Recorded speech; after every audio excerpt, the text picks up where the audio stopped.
लाहौर में स्मोक से सूरत हाल संगीन। आज से जुज़वी स्मार्ट लॉकडाउन लगेगा। सरकारी और निजी स्कूल्स, कॉलेजेस, जामियात बंद रहेंगी। छोटी बड़ी मार्केटें, जिम, सिनेमास को 3 बजे के बाद काम करने की इजाज़त होगी। निजी दफातर भी 3 बजे के बाद खुल सकेंगे। नोटिफिकेशन जारी। जुमा के रोज़ लाहौर फिर दुनिया भर में आलूदा तरीन शहरों की लिस्ट में दूसरे नंबर पर। शहर में एयर क्वालिटी इंडेक्स 246 रिकॉर्ड। भारतीय दारुल हुकूमत दिल्ली का आलूदा तरीन शहरों में पहला नंबर है।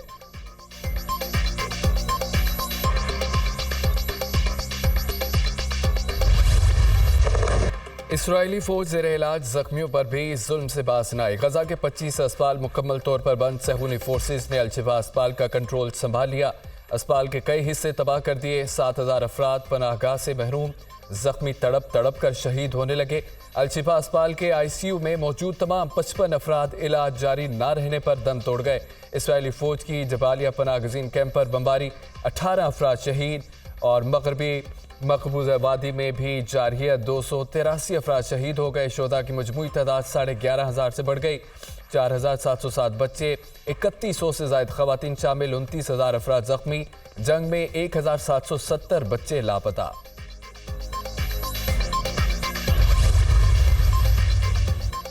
अल-शिफा अस्पताल पर हमला ठोस शवाहिद की बिना पर किया। इसराइली फौज के पहुंचने से पहले हमास रहनुमा अस्पताल से निकल चुके थे। इंटेलिजेंस की इतलात थी कि हमास ने अस्पताल के नीचे दफ्तर कायम कर रखा है।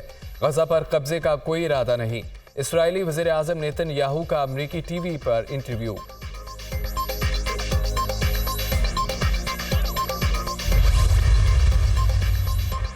जनूबी अफ्रीका गजा में इसराइली बर्बरियत के खिलाफ बैनुल-अक़वामी फौजदारी अदालत में चला गया। इसराइल गजा में जंगी जराइम और नस्ल कुशी का मर्तकब हो रहा है। हज़ारों फ़लस्तीनी मारे गए, अस्पताल और अवामी इंफ्रास्ट्रक्चर तबाह। आलमी फौजदारी अदालत इसराइली जंगी जराइम की तहकीकात करे, सदर और वुस्ता का मुतालबा।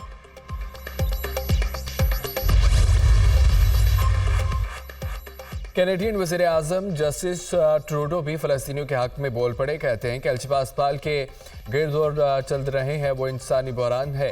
इंसान की कीमत फ़लस्तीनियों के लिए ना ख़त्म होने वाला अज़ाब है। तमाम इंसानी जानें बराबर और गजा में जारी जारहियत को अब रोकना चाहिए।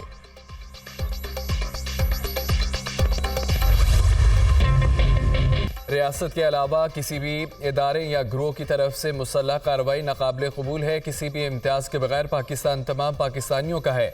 कोई मजहबी, सूबाई, कबायली, लसानी, नस्ली या फ़िरका वाराना इम्तियाज़ नहीं। अक़लियतों और कमज़ोर तबक़ात के खिलाफ अदम बर्दाश्त और इंतहा पसंदी की कोई जगह नहीं। उलमा कराम गुमराह कुन प्रोपेगेंडे के खिलाफ और अंदरूनी इख्तिलाफ़ात दूर करने के लिए किरदार अदा करें। Army chief general Syed Asim Munir के तमाम मकातब फ़िक्र के उलमा कराम और मशाइख से GHQ में मुलाकात के दौरान गुफ्तगू।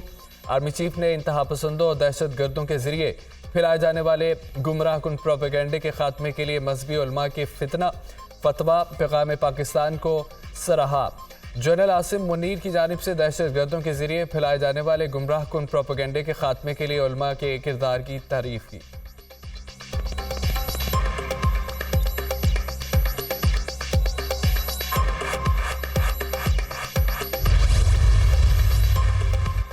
इस्लाम अमन और आमांगी का मजहब है। बाज़ अनासर की तरफ से मजहब की मस्ख शुदा तशरीहात सिर्फ उनके ज़ाती मफादात के लिए हैं, जिनका इस्लामी तालीमात से कोई ताल्लुक नहीं। उलमा कराम का इज़हार ख्याल, अमन व इस्तेहकाम के लिए रियासत और सिक्योरिटी फोर्सेस की हिमायत जारी रखने का अज़्म। मुतफ़िक़ा तौर पर इंतहा पसंदी, दहशत गर्दी और फ़िरका वारियत की मज़म्मत। गैर कानूनी तौर पर पाकिस्तान में मुक़ीम गैर मुल्कियों को वापस भिजवाने की पॉलिसी की हिमायत। शुरका ने अफ़गान सरजमीन में पैदा होने वाली दहशत गर्दी पर पाकिस्तान के मौक़िफ़ और तहफ़्फ़ुज़ात की भी मुकम्मल हिमायत की। अफ़गानिस्तान से संजीदा इक़दामात का मुतालबा। फ़लस्तीनियों पर ढाए जाने वाले मुज़ालिम पर गम और गुस्से का इज़हार। शुरका ने कार्रवाइयों को इंसानियत के ख़िलाफ़ जराइम करार दिया। ISPR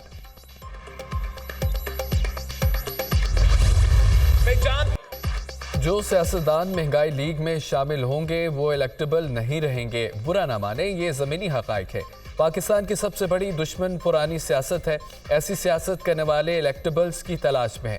पुराने सियासतदानों के पास अवाम के मसाइल का कोई हल नहीं।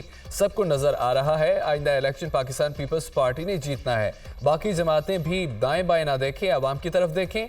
अगर फिर से इलेक्शन की जगह सिलेक्शन हुई तो नुकसान अवाम उठाएंगे।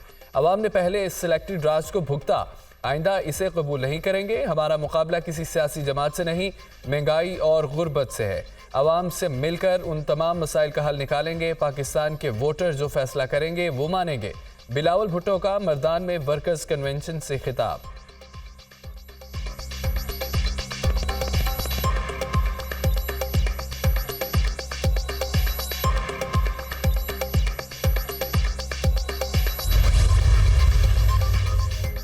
फौजी अदालतों में सिविलियंस का ट्रायल रोकने का फैसला चैलेंज। वफाकी हुकूमत, वजारत दिफा बलोचिस्तान और खैबर पख्तूनख्वा हुकूमत का सुप्रीम कोर्ट से रुजू।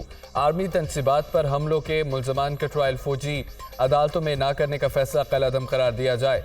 ऑफिशियल सीक्रेट एक्ट की कलअदम करार दी गई दफात भी बहाल करने की इस्तदा।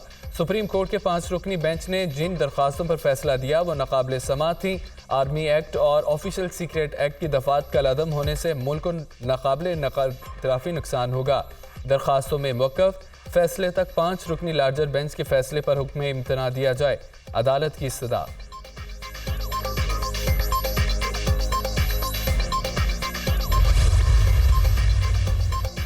फौजी अदालतों के खिलाफ फैसला देने वाला bench practice and procedure act के मुताबिक नहीं था। बेंच का क़याम कानून के मुताबिक ना होने पर फैसला गैर मुअस्सर है।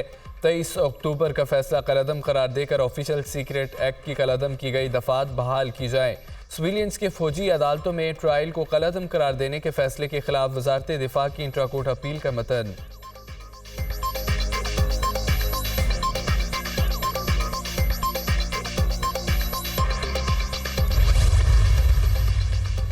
सेनेट इजलास में अरकान का शोर शराबा। कामरान मुर्तज़ा और सईदा अब्बासी का नुक्ता एतराज़ पर बात करने पर एतराज़। एजेंडे पर कार्रवाई शुरू न करें, पहले कुछ रोज़ कबल मंजूर होने वाली करारदाद पर बात की इजाज़त दी जाए। जब तक मज़कूरा करारदाद पर बात नहीं होती ऐवान नहीं चलने देंगे। सेनेटर्स नशिस्तों पर खड़े हो गए। चेयरमैन सेनेट ने इजलास पीर की दोपहर 3 बजे तक मुलतवी कर दिया।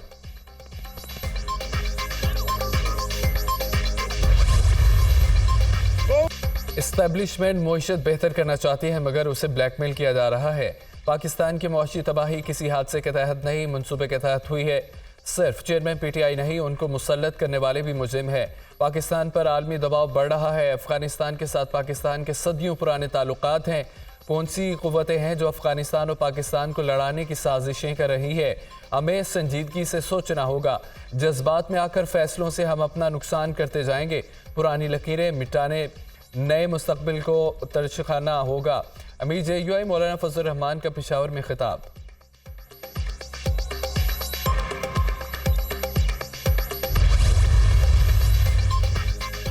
आवाम को महंगाई से उसी तरह निजात दिलाएंगे जिस तरह लोड शेडिंग से निजात दिलाई थी। नून लीग की जीत महंगाई के सतह अवाम की जीत होगी। नवाज शरीफ की कामयाबी पाकिस्तान की मुआशी तरक्की के लिए नागुज़ीर है। सदर नून लीग शहबाज शरीफ की साबिक अरकान कौमी असम्बली और पार्टी टिकट होल्डर से गुफ्तगू। मुलाकात में आइंदा आम इंतखाबात की तैयारियों के हवाले से मुख्तलिफ उमूर पर बातचीत।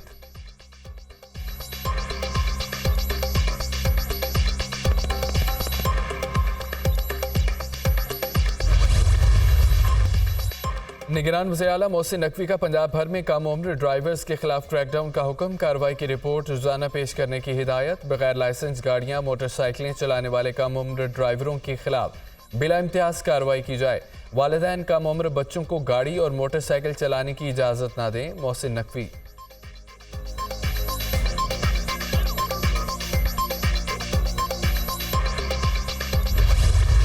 190 मिलियन पाउंड स्कैंडल केस की समाअत 21 नवंबर तक मुलतवी। एहतसाब अदालत ने बुशरा बीबी की दरख्वास्त जमानत की समाअत भी आइंदा मंगल तक मुलतवी कर दी।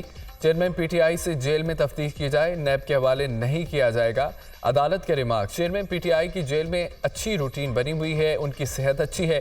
चेयरमैन PTI पर वो दफात लगाई जा रही हैं जिसके तहत सजाए मौत भी हो सकती है। अगर यहाँ इंसाफ नहीं मिलता तो डोनाल्ड लू के खिलाफ अमेरिका जाकर केस करेंगे। अलीमा खान की अडयाला जेल के बाहर मीडिया टॉक।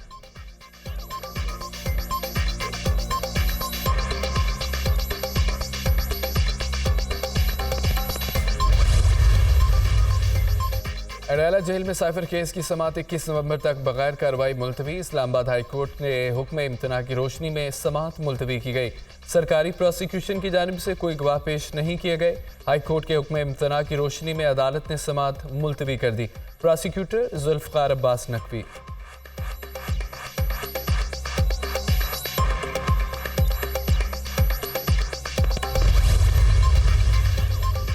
शेख रशीद की पंजाब में दर्ज मुकदमात की तफसीलात फराहमी के मुतालिक दरख्वास्त पर समाअत। Lahore high court Rawalpindi bench के फरीकैन को नोटिस।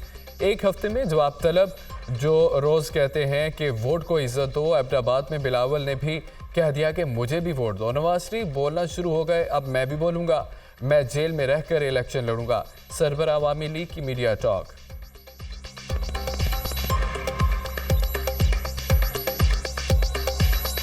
ये सहूलत आज बड़ी मिली है कि मुझे पता लग जाएगा कि मुझे कहाँ कहाँ चिल्ले के दौरान और किस किस केस में डाला गया है। और बाकी जो कह रहे थे वोट को इज्जत दो, वो भी बिलावल ने अनोखा लाडला से छीन लिया। ये रोज कहते थे वोट को इज्जत दो, कल एबटाबाद में उसने भी कह दिया कि मुझे भी इज्जत दो और वोट भी मुझे।